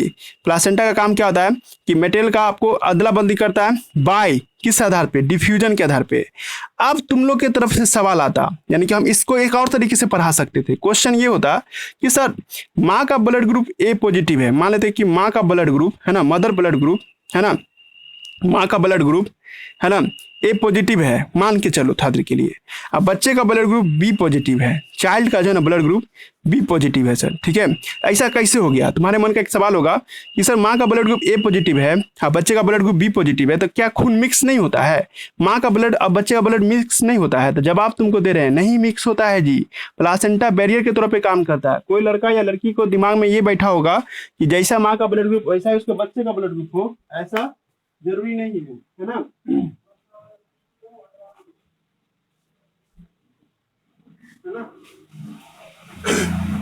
है ना, तो हम क्या बोले थे कि बच्चा और माँ का ब्लड ग्रुप कभी मिक्स नहीं करता है सर, ठीक है, क्योंकि सर दोनों के बीच में कौन होता है, प्लासेंटा। क्वेश्चन समझे ना कि mother blood group A positive है, अब चाइल्ड का B positive, why not they mix, why not, है ना, दे मिक्स, है ना, ये मिक्स क्यों नहीं करता है सर, है ना। तो जवाब दे रहे हैं तुमको हम, ठीक है, बिकॉज ऑफ प्लासेंटा। प्लासेंटा, है ना सर, आरबीसी को मिलने नहीं देता है, इसका आरबीसी इधरे रह गया, इसका आरबीसी इधरे रह गया, सिर्फ सामान का अदला बदली कर रहा है, केमिकल का अदला बदली हो रहा है, सेल का नहीं हो रहा जी। तुम समझ रहे हो सब, इस सब क्या बोल रहे हैं। प्लासेंटा, है ना, आपको help in exchange of material, है ना, help in exchange of material, है ना, बट नॉट ऑफ सेल, है ना, मटेरियल बट नॉट सेल, है ना, सेल का अदला बदली नहीं करा। जब स्मार्ट स्टूडेंट होगा दिमाग लगाना शुरू करो रे आप यहीं से। अगर माँ ड्रग्स लेती है, कोई दवा लेती है, कोई सुई लेती है, तो उस दवा भी इसमें चला जाएगा, है ना जी। इसका साइड इफेक्ट बच्चे पर, मतलब कोई गर्भवती लड़की है, अब वो है ना सिगरेट पी रही है, या है ना आपको जो भी ड्रग्स होता है, जो मॉर्फिन वगैरह वो सब ले रही है, तो उसका साइड इफेक्ट उसके बच्चे को भी पड़ेगा जी। ये बात गया दिमाग में। और दूसरी बात क्या सर कि सेल नहीं जाएगा, माँ का WBC माँ के साइड में रहेगा, बच्चे का WBC बच्चे के साइड में रहेगा, जल्दी दोनों आर पार नहीं करा, क्योंकि सर प्लासेंटा बैरियर काम कर रहा है जी, ठीक है। Placenta acts as barrier, because placenta, है ना, आपको एक्ट्स एज, है ना, बैरियर। ये क्या काम करता है सर, बैरियर के तौर पे काम करता है। लेकिन देखिए माँ को कोई बीमारी हो गया, मान लो माँ को टीबी है, टीबी में बैक्टीरिया आ गया उसके ब्लड में, है ना, तो सर ये बैक्टीरिया भी बच्चे को नहीं जाएगा। दिमाग लगाओ सब लड़का यहाँ पे भी, ठीक है। ये अगर माँ को, है ना, बैक्टीरियल डिजीज है, ठीक है, इफ मदर सफर फ्रॉम, है ना, मदर सफर फ्रॉम, है ना, सफर फ्रॉम, है ना, आपको कौन सा बीमारी थोड़ा देर के लिए लिख देते हैं, बैक्टीरियल डिजीज, है ना, थोड़ा देर के लिए लिख देते हैं आपको, है ना, प्रोटोजोन डिजीज, है ना, प्रोटोजोन डिजीज, है ना, प्रोटोजोन डिजीज, है ना, नॉट पास, है ना, दैट है ना, that disease not pass through placenta, है ना, that disease not pass through placenta. ये लाइन का हिंदी समझी तुम लोग कि सर माँ को कोई बैक्टीरियल डिजीज होगा तो वो भी प्लासेंटा को पार नहीं कर पाए, मतलब बच्चे को इसका कोई साइड इफेक्ट नहीं होगा, समझ गए ना। लेकिन एक ऐसा आदमी है जो प्लासेंटा को फाड़ चीर के निकल जाएगा, जिसका नाम है वायरस। वायरस कैन, है ना आपको क्रॉस प्लासेंटा। अगर माँ को HIV होगा, है ना, तो बच्चे को भी HIV होने का चांसेस रहेगा जी, ठीक है। अब परसेंटेज जितना वो अलग बात है। अगर माँ को हाई लेवल पे HIV है तो बच्चे को गारंटी है कि जो पैदा लेगा उसको भी HIV हो जाए। HIV का जो वायरस है ना सर, वायरस वर्ड देखो बोल रहे हैं। अभी तुम ये भी न्यूज में सुन रही होगी कि माँ नॉर्मल थी, माँ कोरोना पॉजिटिव है, बच्चा पैदा लिया उसको भी कोरोना हो गया, ठीक है। इसका मतलब क्या, वायरस चला जाता है प्लासेंटा को पार करके सर, यही है। प्लासेंटा इसको नहीं रोक पाता है, बाकी सबको रोक लेगा प्लासेंटा। बहुत बड़ा आदमी है प्लासेंटा जी, ठीक है। और लेकिन वायरस को नहीं रोक पाता। मतलब माँ को कोई खांसी जुकाम, मतलब माँ को सर्दी जुकाम था तो बच्चे को भी सर्दी जुकाम हो जाएगा जी, ठीक है। मतलब जब बाहर आएगा बच्चा बॉडी से तो उसको भी सर्दी जुकाम हुआ रहेगा, ठीक है। क्यों? क्योंकि virus can cross the placenta. Virus are found in every parts of our body in भाया ब्लड के रास्ते से वायरस हमारे शरीर में कहीं भी मिल सकता है, समझे जी। और HIV वायरस तो ब्लड में रहता है तो ब्लड के जरिए तो पहुंच ही जाएगा ना बच्चे में। इसीलिए देखोगे कि टेस्ट कराता रहता है डॉक्टर सब कि इसको HIV है या नहीं, ठीक है, ताकि बच्चे को नुकसान ना हो, ठीक है। पॉइंट समझ आ रहा जी। बहुत कुछ बोले हैं, हम आपको इतना सवाल का जवाब दिए हैं। ये सब सवाल नीट का भी हो सकता है कि क्यों नहीं माँ का ब्लड बच्चे के ब्लड के साथ मिक्स करता है, तो तुम जवाब देगी बीच में प्लासेंटा होता है। तो सर क्या प्लासेंटा सबको अलाउ करता है जाने को? नहीं, सिर्फ केमिकल्स को अलाउ करता है। केमिकल को अलाउ, यहीं कहीं पे लिखे हम कि केमिकल को अलाउ करता है जी, ठीक है। यानी कि प्लासेंटा केमिकल को भेजता है, वो किस कंसेप्ट पे, डिफ्यूजन के कंसेप्ट पे, है ना। और सर सेल को अलाउ नहीं करता है, ठीक है। ऑल बैक्टीरियल डिजीज को अलाउ नहीं करता है, बस वायरस को नहीं रोक पाता बेचारा, वो चीर चार के चला जाएगा प्लासेंटा को जी, ठीक है। ये बात समझ में आया, क्लियर हो गया होगा सब आदमी को, है ना। और बताइए सर प्लासेंटा के बारे में। तो प्लासेंटा ही देखो, याद करो, सब लड़की को पढ़ाए थे कि 7वां दिन HCG निकलता था, याद आ रहा है? HCG हार्मोन, जब बच्चा माँ के दीवार से चिपकता था आपको HCG हार्मोन निकलता था। HCG का फुल फॉर्म याद आ रहा होगा तुम लोग को। H का मतलब ह्यूमन, और C का मतलब कोरियन, है ना जी, पढ़ा है। और G का मतलब क्या, गोनाडोट्रोपिन, है ना जी। ये तो 7वां दिन निकलता है, कोरियन निकाला है इसलिए नाम पड़ गया कोरियनो गोनाडोट्रोपिन, है ना जी। लेकिन जब जैसे ही प्लासेंटा आता है, यहाँ पे ऐसे डैश बना के उसको नाम देते हैं प्लासेंटा। तो प्लासेंटा का एक और काम है sir, acts as endocrine gland के तौर पे भी काम करता है जी। इंडोक्राइन ग्लैंड के तौर पे भी काम करता है। बाउंसर होना गया ग्लैंड किसी को, तो प्लासेंटा किस तरह से काम करता है ना।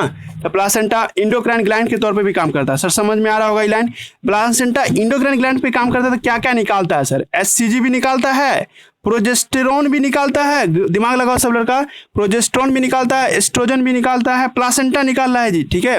नहीं प्लासेंटा के टॉर्चर से निकल रहा है जी, ठीक है। नहीं सही फिर से बोलते हैं, प्लासेंटा क्या क्या निकाला है? HCG भी निकाला है, प्रोजेस्टेरोन भी निकाला है, एस्ट्रोजन भी निकलवा रहा है, सब काम करवा रहा है। मतलब हार्मोन जो चाहिए था वो सब भी निकाल रहा है। फिर से बोल देते हैं, प्लासेंटा इंडोक्राइन ग्लैंड के तौर पे भी काम करता है सर, और है ना ये बहुत सारा हार्मोन निकालने में मदद करता है सर। HCG हुआ, प्रोजेस्टेरोन हुआ, एस्ट्रोजन हुआ, है ना। एक एनसीईआरटी पर होगी तो HPL हार्मोन भी है, HPL हार्मोन बताएंगे थोड़ी देर बाद, है ना। ये सब हार्मोन सब निकालने में मदद करता है। ETC लिख देने का मतलब और भी बहुत सारा हार्मोन है जो प्लासेंटा निकालने में मदद करता है। अब भारी बात देखो, एक लड़की एक बार सवाल पूछी थी हमसे कि चलिए सर हम मान गए आपकी बात कि प्लासेंटा जो है ना सर हार्मोन निकालता है, लेकिन तो प्लासेंटा के पास दोनों ब्लड का पाइप है, एक बच्चे का ब्लड का पाइप है और एक माँ का ब्लड का पाइप है। देखो ये माँ के साइड का ब्लड का पाइप है ना जी, blood pipe of mother side, है ना। और ये क्या देख रही हो इधर, है ना, ये चाइल्ड का साइड का है ना। तुम्हारे मन में एक सवाल उठेगा कि सर प्लासेंटा हार्मोन बनाया HCG, तो ये HCG किस में डालेगा, इधर डालेगा या इधर डालेगा? ऑलवेज माँ के साइड में डालेगा, माँ के ब्लड में। नहीं जो जितना भी पढ़ी हो ना तुम हम सभी, एस्ट्रोजन प्रोजेस्टेरोन कुछ भी, ये सब माँ के ब्लड में डालता है। इंडोक्राइन ग्लैंड है सर, लेकिन प्लासेंटा देखिए सर बच्चे में नहीं डालेगा ब्लड में, वो डालेगा किस में, माँ के साइड में। तो हम लिख के समझा देते हैं, placenta acts as endocrine gland. Endocrine gland का मतलब सब लड़का जान रहा था। इंडोक्राइन ग्लैंड का मतलब होता है कि जो कुछ भी बनावे आप ब्लड में डाले उसको कहते हैं इंडोक्राइन ग्लैंड। तो प्लासेंटा का दो काम हो गया सर, एक तो सर खाना पीना का देखभाल कर रहा है, रक्षा कर रहा है सर, और तीसरा काम हो गया सर क्या, इंडोक्राइन ग्लैंड, है ना। X endocrine gland of maternal side, है ना, माँ के तरफ से क्या करता है, इंडोक्राइन ग्लैंड के तौर पे काम करता है जी, ठीक है। अभी हम बता ही दिए तुम लोग को कि प्लासेंटा निकालता क्या है, HCG का फुल फॉर्म सब लड़का रटेगा। HPL पहला हो गया HCG, दूसरा हो गया HPL का फुल फॉर्म होता है ह्यूमन आपको प्लासेंटल लैक्टोजन, इसका मतलब मिल्क बनाने से मतलब है जी, ठीक है। इसका फुल फॉर्म एनसीईआरटी बुक में लिखा हुआ है, फुल फॉर्म तुम लोग सब याद रखिएगा। ह्यूमन प्लासेंटल, है ना, प्लासेंटल लैक्टोजन, है ना जी, लैक्टोजन। और इसका काम होता है मिल्क फॉर्मेशन में, है ना, मिल्क फॉर्मेशन में काम आता है जी, ठीक है, जो बताएंगे तुमको फ्यूचर में भी। तीसरा हार्मोन प्रोजेस्टेरॉन, तुम लोग जानता है प्रोजेस्टेरॉन तो बहुत जरूरी है सर, प्रेगनेंसी सपोर्ट करने में मदद करता है ना। फिर उसका चौथा होगा एस्ट्रोजन, एस्ट्रोजन। और से पांचवा भी हम लिख देते हैं आपको, आपको रिलैक्सिन, रिलैक्सिन हार्मोन डिलीवरी में मदद करता है, हेल्प इन डिलीवरी। ये सब बात तुम लोग ध्यान देगा जी, ठीक है, समझ में आया। अब जो हो गया जी प्लासेंटा मेरे तरफ से खत्म। अब बताओ किसी का कुछ क्वेश्चन है तो पूछिए हमसे, है ना। हेलो, हाँ बोलो।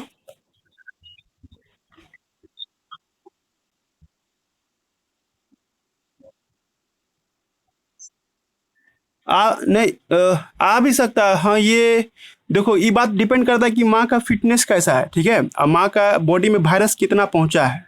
मान लो एक का दुका वायरस पहुंचा तो उसका प्रोबेबिलिटी बहुत कम होगा ना। और ज्यादा इन्फेक्टेड है माँ, है ना, मान लो माँ के अंदर में करोड़ों वायरस बन चुका है तो पहुंच सकता है।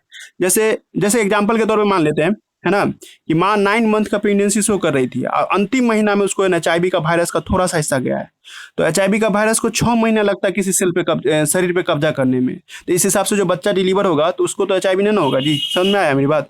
ये डिपेंड करता है कि वायरस के साथ, लेकिन तुम वायरस को मौका दोगी ना तो प्लासेंटा को पार कर जाएगा। All virus can cross placenta, है ना। और प्लासेंटा के पास छोड़ के आओगी वायरस को तो आराम से पार करके बच्चे में घुस जाएगा।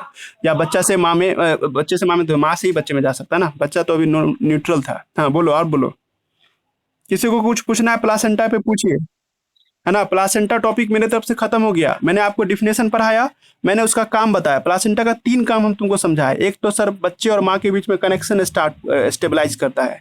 प्लासेंटा बच्चे को प्रोटेक्ट भी करता है बाय मेकिंग कोरियन और एमनियन। ये कोरियन एमनियन आज के क्लास में या कल के क्लास में जरूर मिलेंगे तो बताएंगे। कोरियन एमनियन भी प्लासेंटा ही बनाता है सर, और भी बहुत कुछ करता है प्लासेंटा। मतलब तुम समझो ना कि स्ट्रक्चरल फंक्शन ऐसे ही नहीं बोल दिया गया। हमने ये तुमको बताया कि बच्चे का खून और माँ का खून नहीं मिलता है। क्यों नहीं मिलता? क्योंकि बीच में प्लासेंटा होता है। Placenta can allow molecules but not allow cell, वो सेल को अलाउ नहीं करता है जी, है ना। उसके बाद वायरस को भी, सॉरी, बैक्टीरिया को भी अलाउ नहीं करता है प्लासेंटा। बट वायरस के सामने वो नहीं टिक पाता है। प्लासेंटा का सेल इतना पतला पतला होता है, वायरस उसको कैन क्रॉस कर जाता है जी, ठीक है। और, है ना, इसके बाद हमने बताया प्लासेंटा इंडोक्राइन ग्लैंड के तौर पे भी काम करता है। इंडोक्राइन ग्लैंड करने का मतलब प्रेगनेंसी के दौरान जो भी हार्मोन की जरूरत होगा वो प्लासेंटा पूरा कर देगा। प्लासेंटा अपने तरफ से इंडोक्राइन ग्लैंड काम करता है। आपको लड़की ये भी स्मार्टनेस लगा लो, ये भी टेम्पोररी हुआ ना जी, 9 महीना तक रहेगा। उसके बाद जब डिलीवरी हो जाता है तो डॉक्टर प्लासेंटा सहित बाहर कर देता है बच्चे को, या प्लासेंटा भी अपने आप बाहर आ जाता है जी, ठीक है। माँ के गर्भ में प्लासेंटा ना के बराबर आता है ना। इसका मतलब 9 महीना के लिए प्लासेंटा था तो 9 महीना का ही इंडोक्राइन ग्लैंड था। ये भी एक प्रकार का टेम्पोररी हो गया। उधर कॉर्पस ल्यूटियम भी टेम्पोररी बैठा हुआ है ओवरी के अंदर में, वो भी प्रोजेस्टेरोन बना रहा है। मतलब प्रोजेस्टेरोन की कमी ना हो इसका पूरा ध्यान रखता है प्लासेंटा भी और कॉर्पस ल्यूटियम भी। और एससीजी भी निकाल के देता है ताकि कॉर्पस ल्यूटियम भी जिंदा रहे, ठीक है। कोरियोनिक विलाई तो खत्म हो जाएगा ना जी, 14 दिन तक के बाद कोरियोनिक विलाई की जगह पे क्या आ जाता था? प्लासेंटा। इसलिए सर वो आप काम कर रहा है प्लासेंटा, ठीक है। और ये भी बात तुम लोग ध्यान देना, प्लासेंटा ना माँ का सेल है ना बच्चे का सेल है, दोनों का सेल है जी, ठीक है। बच्चा और माँ के सेल से बनता है प्लासेंटा, ठीक है। और ये सब बातें हमने आपको पढ़ाया। किसी को दिक्कत है तो पूछिए। प्लासेंटा खत्म हुआ। अब हम लोग के दिमाग में एक नया टॉपिक आएगा जिसका नाम है एक्स्ट्रा इम्ब्रायोनिक मेम्ब्रेन। एक्स्ट्रा का मतलब समझती हो कि है नहीं, मतलब नहीं होता कि संतुष्ट है सर, लेकिन एक्स्ट्रा कोई चीज मिल जाता तो ज्यादा आपको जाता है। जैसे मान लो बैकअप नहीं करते हैं किस तरह से, तो एक्स्ट्रा इम्ब्रायोनिक मेम्ब्रेन नया टॉपिक है ना। Extra embryonic membrane, embryonic membrane, है ना। एक्स्ट्रा इम्ब्रायोनिक मेम्ब्रेन ये भी आउट ऑफ सिलेबस है जी, मतलब एनसीईआरटी बुक में नहीं है ना, और असाइनमेंट में है, ठीक है। और तुम लोगों को जरूरी है समझना ये, ठीक है। टॉपिक का नाम है एक्स्ट्रा इम्ब्रायोनिक मेम्ब्रेन। ये है क्या? देखो कि एक्स्ट्रा का पहले इतना दूर का मतलब ये होगा कि सर ये नहीं चाहिए था फिर भी आ गया तो सर हमको काम ही किया, 9 महीना तक काम किया, फिर जब डिलीवरी हो गया तो इस सब का काम खत्म हो गया। मतलब डिलीवरी के बाद इसका कोई यूज नहीं होता है। अंदर बच्चा जब माँ के गर्भ में रहता है तब तक यूज होता है, तो उसके बाद इसका कोई यूज नहीं होता है जी, ठीक है। हम घुमा नहीं रहे बात को, सीधा लिखते हैं। देखिए ट्रोपोब्लास्ट सेल था, है ना जी। और ट्रोपोब्लास्ट का क्या काम था? इनर सेल मास को प्रोटेक्ट करना, इनर सेल मास को सुरक्षा देना। ये ट्रोपोब्लास्ट सेल था, याद कीजिए सब लड़का। इसका क्या नाम रखे थे? ट्रोपोब्लास्ट सेल, है ना। ये क्या किया था? प्रोटेक्ट किया था, प्रोटेक्ट प्रोटेक्ट किया था, है ना, किसको, बच्चे को, इनर सेल मास को। यही इसी का कुछ सेल आगे जाके किस में बदल गया था, प्लासेंटा में, है ना, प्लासेंटा में बदल गया था, है ना। इसी का जो ये सब सेल देख रही हो, यही सब सेल आगे जाके कुछ ना कुछ चीज में डेवलप कर जाता है ताकि बच्चे को कोई चीज की कमी ना हो। ये सब कोशिका देख रही हो ना, ये सब भी डेवलप कर जाता है। लेकिन जब डिलीवरी हो जाता है तो इस सब का कोई खास काम नहीं होता है, डॉक्टर या नर्स इसको साफ करके हटा देता है जी, ठीक है। अंदर में जो ये सब सेल था, ये ना हाथ पैर लंग्स किडनी बनाया, बस ये तो प्रोटेक्शन का काम किया। तो एक्स्ट्रा इम्ब्रायनिक मेम्ब्रेन 4 गो है जी, तुम लोग को यही रटना है। 4 एक्स्ट्रा इम्ब्रायनिक मेम्ब्रेन है, ठीक है, जिसमें से एक आपको हो गया, आपको, है ना, ये समझ गए ना, मेड बाय ट्रोपोब्लास्ट, है ना। ये कौन बनाता है, extra embryonic membrane made by trophoblast, है ना, ट्रोपोब्लास्ट बना के देता है जी, ठीक है, ये पढ़ा दिए, है ना, ट्रोपोब्लास्ट बना के देता है। अब यहाँ पे 4 एक्स्ट्रा इम्ब्रायनिक मेम्ब्रेन रटोगी तुम लोग सब आदमी, ठीक है। एक है कोरियोन, पता चल जाएगा कोरियोन क्या है। एक है एमनियोन, एमनियोन। एक होता है सर आपको यॉर्क सैक, है ना जी, यॉर्क सैक बोल रहे हैं, यॉर्क सैक।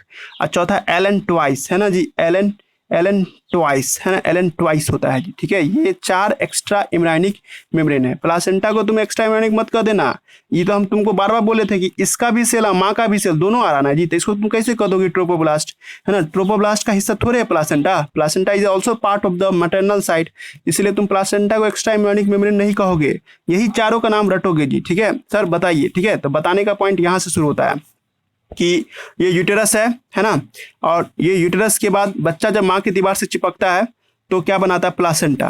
प्लासेंटा जो बनाता है सर, ये इससे पाइप आता है जिसका नाम है अम्निकल कोड, है ना। अम्निकल कोड भी कौन बनाता है, प्लासेंटा ही बनाता है जी। अम्निकल कोड पूछती तुम हमसे तो अम्निकल कोड भी प्लासेंटा ही बनाता है, अम्निकल कोड, है ना जी। Umbilical cord by placenta, made by placenta, है ना। और ये क्या करता है, बच्चे को माँ से जोड़ने में मदद करता है जी, ठीक है। और अम्बिलिकल कोड को काट कूट के देखेगी ना, इसको काटेगी ना, तो इसमें से तुमको क्या मिलेगा, ब्लड वेसल्स मिलेगा, ब्लड वेसल्स, ठीक है। क्लियर, हम क्या बोल रहे हैं। अब देखिए, इसी का जो कोरियोनिक ट्रोपोब्लास्ट सेल था, तो वही प्लासेंटा से सटते हुए एक खास परत बनाता है सर, एक सिंगल पॉलीथीन। जैसे तुम एक पॉलीथीन खरीद के लाते हो ना, जिसमें सब्जी वगैरह लाते हैं, तो वैसा ही पतला सा पॉलीथीन है जिसका नाम क्या रख रहे हैं हम लोग, कोरियोन, कोरियोन, ठीक है, याद हुआ, है ना। अब इसके जस्ट नीचे में ध्यान दीजिएगा सब आदमी, इसके जस्ट नीचे में दूसरा पाइप पॉलीथीन का लेयर बनता है जिसका नाम क्या है सर, आपको एमनियोन, है ना। इसका नाम क्या रख रहे हैं हम लोग, एमनियोन, है ना जी। और एमनियोन के दीवार से पानी निकलता है सर, ओजेस वाटर, वाटरी फ्लूइड, पानी। जैसे तुम कभी प्लाज्मा देखी होगी ना, जैसे पानी, नारियल का पानी देखी हो ना, तो वैसा ही पानी इसमें निकलता रहता है सर, उसका नाम है एमनियोटिक फ्लूइड, है ना। एमनियोटिक फ्लूइड बोल रहे हैं, तो फ्लूइड मतलब 80-90% वाटर होता है इसमें, है ना जी, बाकी साल्ट वगैरह होगा, है ना। बात समझा दिए। एमनियोटिक फ्लूइड का काम क्या होगा जी, शॉक एंड जर्क से बचाना, प्रिवेंट फ्रॉम, है ना, शॉक एंड जर्क, शॉक से बताता है और जर्क से बचाता है सर, ये बात भी तुमको समझ में आना चाहिए, है ना। उसके बाद दूसरा पॉइंट क्या है सर आपको यहाँ पे कि सर आपको ये हो गया, आपको एम्यूनिटी फ्लूइड और भी बहुत कुछ शॉक एंड जर्क से बचाता है ये बच्चे को, है ना। आपको इसी में तैरता रहता है बच्चा, इसमें तैरता रहता है जी, ठीक है। तुमको कहोगे सर तो सांस कैसे लेता है, भाई तुमको अभी थोड़ा देर पहले बोले थे, अम्निकल कोड के रास्ते ऑक्सीजन पहुंच रहा है, नाक से सांस नहीं लेता रहता बच्चा, ना ही लंग्स काम करता रहता उसका, सिर्फ हार्ट काम करता है बच्चे का, और वही हार्ट सबको पंप करके सबको ब्लड देता है। तो हम लोग जब माँ के गर्भ में रहते हैं तो यही रास्ते से ऑक्सीजन पहुंचता है, नाक से नहीं सांस ले रहा होता, पूरा पानी से डूबा हुआ, नाक में सब में पानी घुसा हुआ है।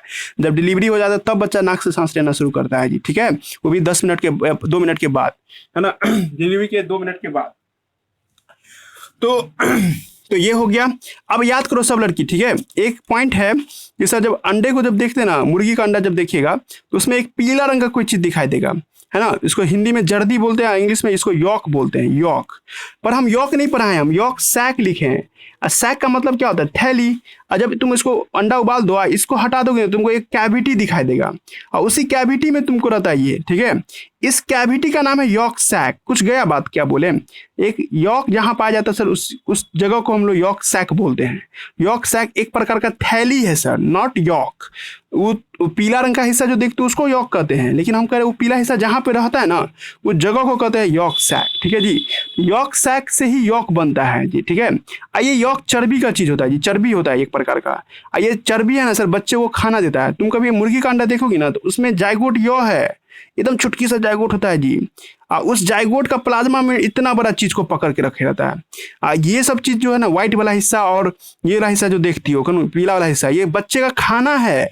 जायगोट को भूख लगेगा तो जायगोट किसको खाएगा जी? इसको खाएगा और इसको खाएगा। कुछ जा रहा जी, इको लड़की ने ना समझ गई, ठीक है, इसी को न्यूक्लियस कह देते हैं। बेवकूफ हो जाओगी तो क्लियर हो जी हम क्या बोलना चाहे। मुर्गी का अंडा जो देखते हैं, कोई लड़की कह देगी कि पीला रंग का हिस्सा जो है ना वही अब न्यूक्लियस है, तो बेवकूफ है वो, ठीक है।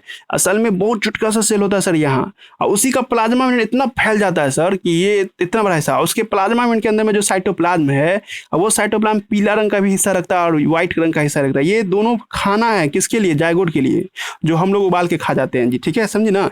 यॉक के ऊपर में बच्चा होता है जी, छोटा सा मुर्गी का बच्चा, उसको खाना दिया गया है माँ की तरफ से इतना। लेकिन हम लोग में तो हम लोग में जो है ना जी, ऐसा कोई जरूरी नहीं ना, क्योंकि माँ तो ब्लड से खाना दे रही ना। तो क्या तुम लोग को लगता है कि हम लोग को यॉक सैक की जरूरत पड़ेगी या यॉक की जरूरत पड़ेगी? नहीं ना जी। कुछ गया हम क्या बोलना चाहें। देखो मुर्गी में क्या होता है, वो तो अंडा दी और बाहर कर देती है ना, अंदर तो रखती नहीं है। अब अंदर में जो बच्चा है उसको जो खाना पीना चाहिए, तो माँ तो कुछ स्ट्रैटेजी बनाएगी ना। तो माँ जो अंडा देती है ना, उस अंडा में पीला वाला हिस्सा और साथ साथ व्हाइट वाला जो हिस्सा देखते हैं, ये दोनों हिस्सा जो है ना सर, ये दोनों खाना है किसके लिए? बच्चे के लिए। But in case of human being no necessary of yolk. हम लोग को यॉक का है ना, यॉक का कोई आवश्यकता नहीं ना है जी, ठीक है। पॉइंट समझ में आ रहा है जी हम क्या बोलना चाह रहे हैं, है ना। यॉक जो देखते हैं वो यॉक जो होता है सर कोई खास नहीं हम लोग में। तो सर हम लोग में अवशेष के तौर पे, जब हम लोग माँ के गर्भ में रहते हैं, लगभग 2 महीना के आसपास रहते हैं, तो हम लोग में एक थैली बनता है जिसका नाम है यॉक सैक। एक देखिएगा थैली जिसका नाम क्या होता है? यॉक सैक, है ना जी। बाउंसर नहीं जाना चाहिए सब लड़की को, देखिए याद रखिएगा सब लड़का, है ना। यॉक सैक, तुम लोग से एक मेडिकल का क्वेश्चन होगा कि यॉक सैक कहाँ पाया जाता है, तो तुम लोग क्या जवाब देगी? ये एक अम्नियोन और कोरियोन के बीच में पाया जाता है। सर यॉक सैक एक रूमिनेंट का अवशेष है ये, यानी इसका कोई खास काम नहीं है। अगर हम लोग मुर्गी के जैसे रहते हैं, है ना, कि हम लोग में जो अंडा देने का प्रथा रहता है, तो हम लोग में यही आगे जाके सर यॉक बनाता है ना। लेकिन हम लोग में ऐसा कुछ नहीं है, शुरुआती दिनों में रहता है और बाद के दिनों में गायब हो जाता है। ये फोटो देखो, ये क्या है? यॉक सैक, है ना जी। ये यॉक सैक देख रही हो कहाँ मौजूद है? इस लाइन और इस लाइन के बीच में मौजूद है जी, ठीक है। इसका नाम है यॉक सैक। यॉक सैक से शुरुआती महीना में रहता है सर, लेकिन बाद में गायब हो जाता है। मतलब डॉक्टर जब शुरुआती का 1-2 महीना देखेगा ना जी, तो रहता है, प्रेजेंट रहता है, प्रेजेंट इन इनिशियल 2 मंथ, है ना, प्रेजेंट, है ना, इनिशियली है ना, इनिशियली एट 2 मंथ, है ना, सेकेंड मंथ, है ना।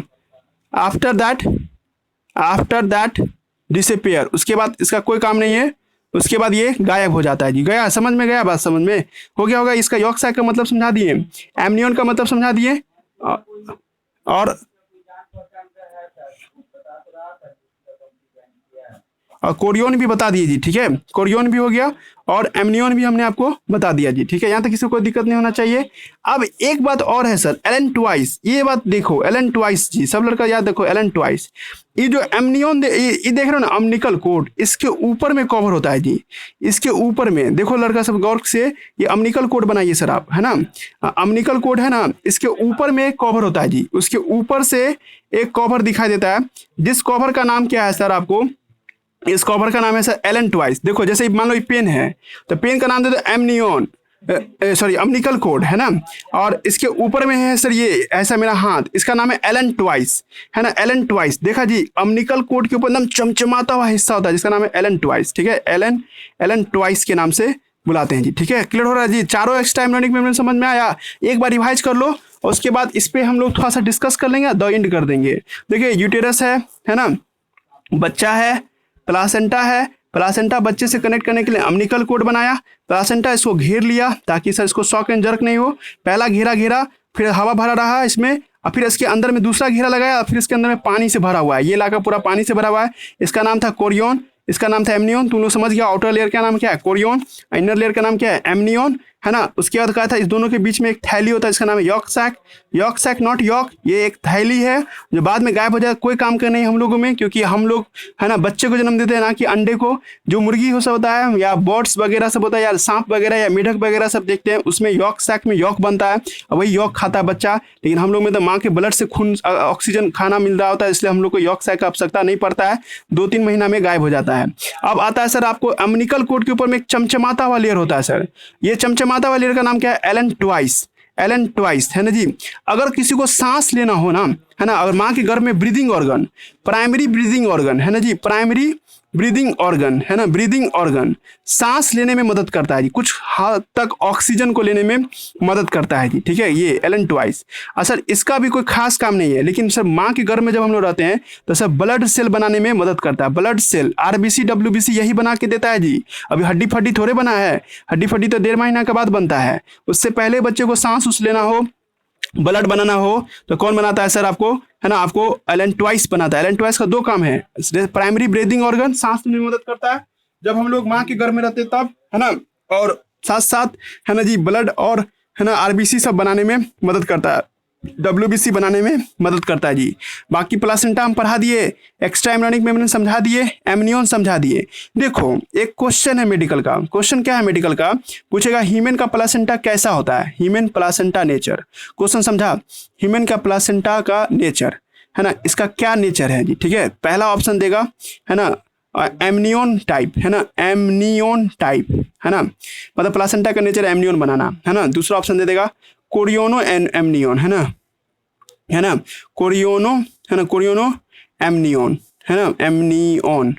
अब तुम लोग को ये सब बनेगा नहीं, पर हम बोल देंगे, आंसर बोल देंगे, रट लेना, है ना। एक है एलेंटो कोरियोन, एलेंटो कोरियोन, है ना।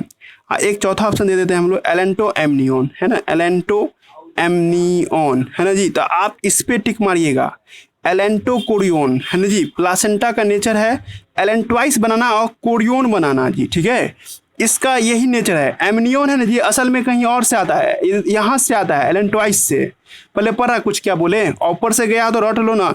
हम कहना चाहते हैं कि जैसे तुम कहता है ना कि जैसे तुम्हारे कोई लड़का को देखता कहता इसका नेचर है कि गाली बकबे करेगा, ठीक है, उसी तरह से है ना प्लासेंटा का नेचर है कि एलेंटोइस और कोरियोन बनेबे करेगा, है ना। इसका नेचर है एलेंटो कोरियोन, मतलब हम लोग में जो प्लासेंटा होता है उसका काम एलेंटोइस और कोरियोन बनाता है, लेकिन कुछ जानवर में सिर्फ कोरियोन एमनियन बनाता है, किसी जानवर में एमनियन बनाता है, किसी जानवर में एलेंटो एमनियन बनाता है। ऐसे आप लोग को पढ़ना नहीं है ये सब चीज़, ठीक है, आउट ऑफ सिलेबस था, आंसर मार सकता है ये क्लियर। क्या होना चाहिए, ये होता है हम लोग का प्लासेंटा एलेंटो कोरियोन, एलेंटो कोरियोन वाला प्लासेंटा हम लोग का होता है जी, ठीक है। अब देखो असाइनमेंट के अकॉर्डिंग, है ना, असाइनमेंट के अकॉर्डिंग देखिए क्या क्या पढ़ा दिए हम आपको, है ना। असाइनमेंट के अकॉर्डिंग है ना प्लासेंटा पढ़ा दिए जी, है ना, ये टॉपिक प्लासेंटा डिस्कस कर दिए और एक्स्ट्रा एम्ब्रायनिक मेम्ब्रेन भी डिस्कस कर दिए जी।